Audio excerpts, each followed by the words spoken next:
Bom dia, salve Maria! E no vídeo de hoje, as aparições de Guadalupe. Você conhece esta aparição? Se não, prepare-se para embarcar nessa história.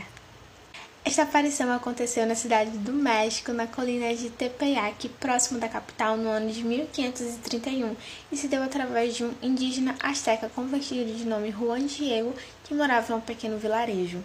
Juan estava indo viajar logo ao amanhecer, em busca da cidade, em busca de catequese e da Santa Missa.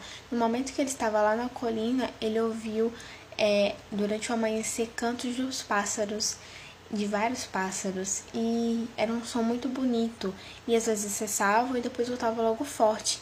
Então ele começou a se questionar se ele era digno de estar ouvindo aquilo, se ele não estava sonhando, se de repente ele estaria no céu. Foi então quando houve um silêncio e ele ouviu a voz chamando: Juanito, Juan Dieguito. Com coragem, então, ele foi até onde a voz estava, subindo o topo da montanha, quando de repente a Virgem Santíssima apareceu a ele, pedindo que se aproximasse, e Juan ficou maravilhado com a sua beleza sobre-humana. Seu manto era radiante como o sol, seus pés brilhavam entre o alto da montanha, assemelhando-se a uma pulseira de pedras preciosas, e a terra cintilava como um arco-íris. Ela perguntou para onde ele estava indo, e ele disse que estava indo para a igreja buscar as coisas divinas. A Virgem então disse que ele era o mais humilde dos seus filhos e fez um pedido, que ele fosse até o bispo e pedisse que ali naquele local fosse erguida uma capela para que ela pudesse demonstrar o amor, a proteção, compaixão e socorro a todos aqueles que a amam, a invocam e confiam nela. E depois disso, ele foi então em busca do bispo.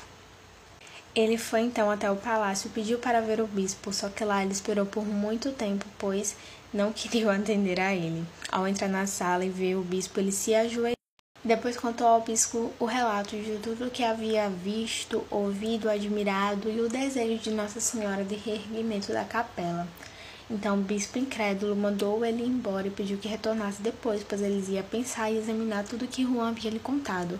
Então tristemente ele saiu da sala e foi ao encontro da Virgem, que estava esperando ele no mesmo lugar.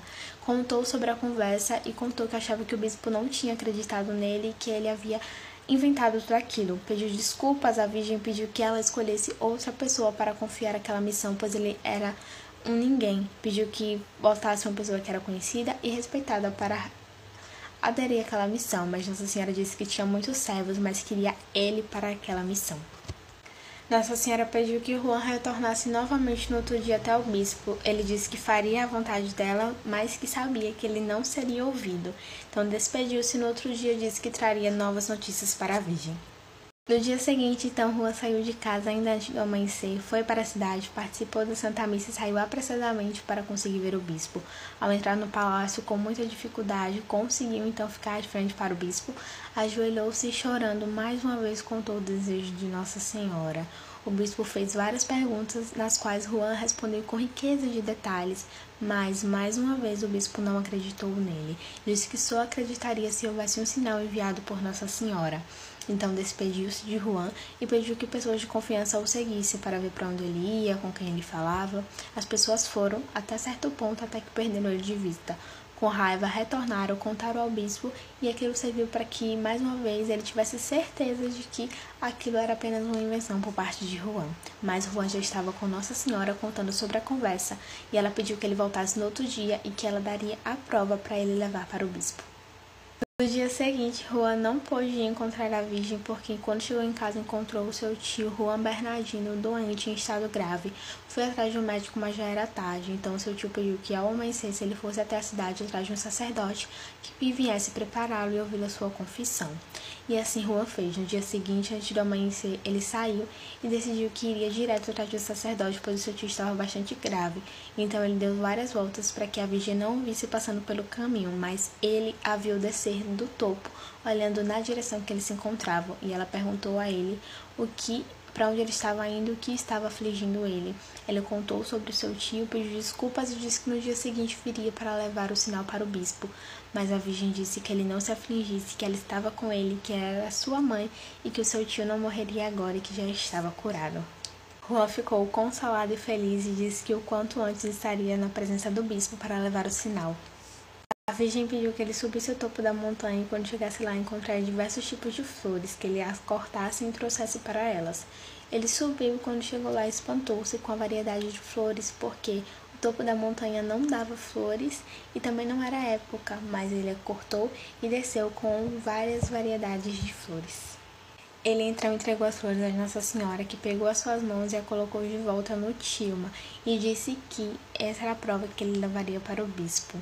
Disse que contasse a ele tudo quanto havia ordenado, que ela tinha mandado ele subir ao topo, arrancado, trazido de volta, e disse que assim que ele chegasse lá, só era para mostrar e desenrolar o manto na frente do bispo, que ele enxergaria ali o sinal do desejo do coração de Nossa Senhora.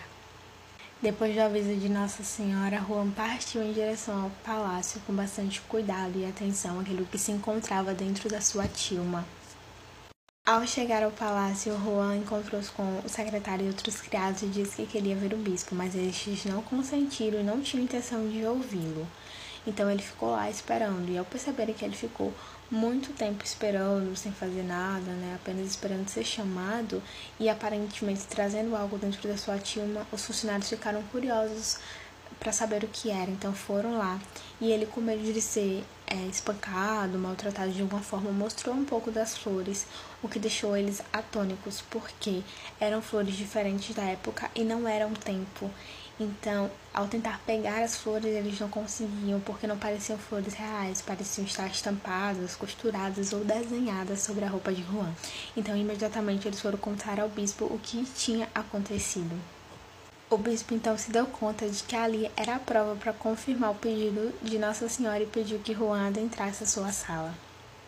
Quando Juan entrou na sala, como de costume, ajoelhou-se diante do bispo, contou-lhe todo o relato de que tinha visto, admirado, presenciado, contou sobre o pedido que tinha feito a Nossa Senhora pelo sinal de prova que o bispo pediu, contou sobre a ordem que recebeu dela de subir até o topo da montanha, de arrancar as flores, disse que não era época de flores, que eram flores diferenciadas, enfim, todo o relato do acontecimento, e então mostrou, abriu o manto dele, onde estavam as flores, que caíram diferentes tipos de rosas pelo chão, e de repente apareceu desenhado na roupa a preciosa imagem da sempre Virgem Santa Maria, Mãe de Deus, onde hoje ela é guardada dessa mesma forma no santuário lá na capela, chamada de Guadalupe.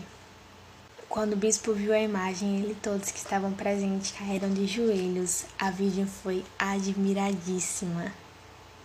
O bispo então entrou em profundo arrependimento, chorava, pedindo perdão por não ter realizado antes o seu desejo. Então ele pegou o manto que estava em Juan e pediu para colocá-lo na sua capela. No dia seguinte pediu que ele mostrasse onde Nossa Senhora queria que fosse construída a capela. Então eles foram lá. E chegando lá, mal Juan deu tempo de apontar e pediu licença, pois queria ir para casa para ver o seu tio, que estava muito grave. Chamou o sacerdote para ir junto com ele, e chegando em casa surpreendeu-se, pois o seu tio estava perfeitamente curado. Esse relato então de milagre foi apresentado ao bispo tanto por Juan como pelo seu tio, e hoje lá a capela é um sinal, um lugar de muitas devoções. As pessoas passam lá para fazer várias orações e ficam admiradas por tamanho grandeza desse milagre realizado. Nossa Senhora de Guadalupe, rogai por nós. Paz de Cristo e até a próxima.